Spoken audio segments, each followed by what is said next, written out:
Hey everyone, Michael Hammond here. Hope you had a wonderful weekend. I'm here with your Monday morning fuel up. As we look back and reflect on the weekend, hope all of you guys had some quality family time, got a chance to recharge, regroup. I always like to say it's a chance for me to think, ponder, listen to some podcasts, get some reading done. Had a great weekend with my family, had some quality family time, got to watch some college basketball. We're now down to the Final Four. I'm still alive in my bracket, so that's quite amazing.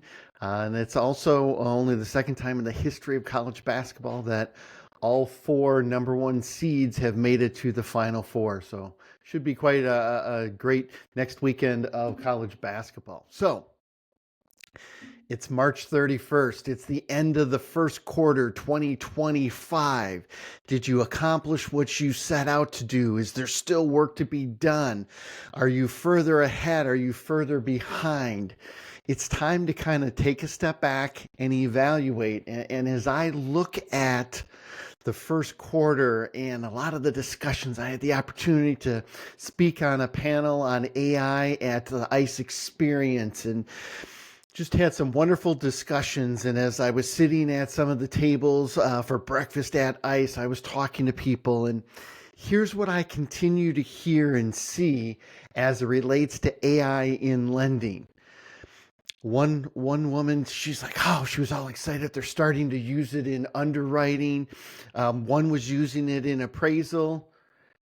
And then the other two were kind of sheepish, and they said, yeah, we're not really doing anything.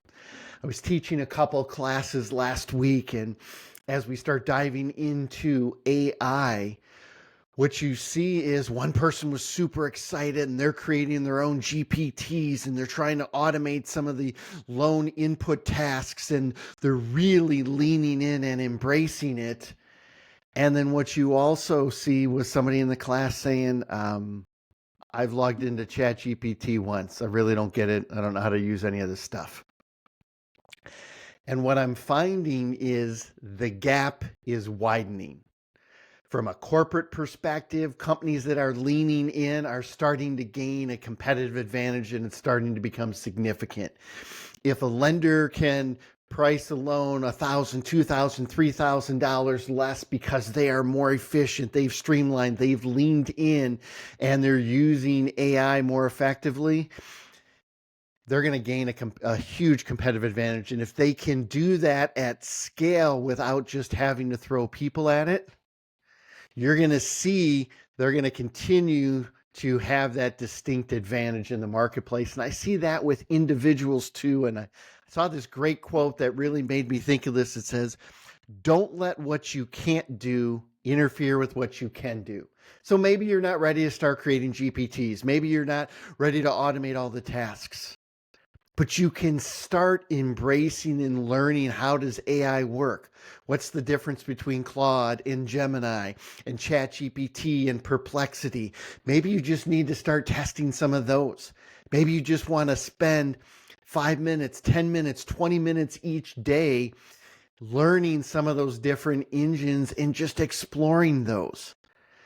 But the main thing to understand is AI is not going away. The analogy I always use is the internet. The internet, when I got in this business, started rolling out, and a lot of the same concerns that I hear with people today about AI are the same concerns they had 25, 30 years ago about the internet and employees and confidentiality and this, that, and the other. AI is going to impact every person in your organization in one way or another. You can either put your head in the sand and pretend it's not happening, or you can start leaning in and learning AI.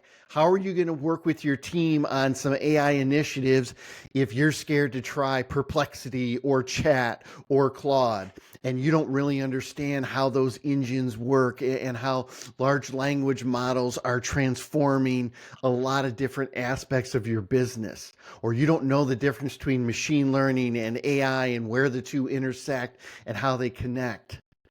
It's critical that you don't put your head in the sand and that we lean in and embrace AI. So my challenge for you this week, as we start a whole fresh quarter, Spend 10 minutes every day this week just playing around with a different AI tool, whether it's Perplexity, whether it's HeyGen, whether it's Riverside FM, whether it is Claude, whether it's Gemini, whether it's ChatGPT. Spend 10 minutes each day just getting a little bit better feel for these tools and the power that they can have, because that's going to help mold where, as you start seeing the industry, different areas and different ways that AI can be applied to your business. Go out there and have an amazingly blessed week, and always be adding value.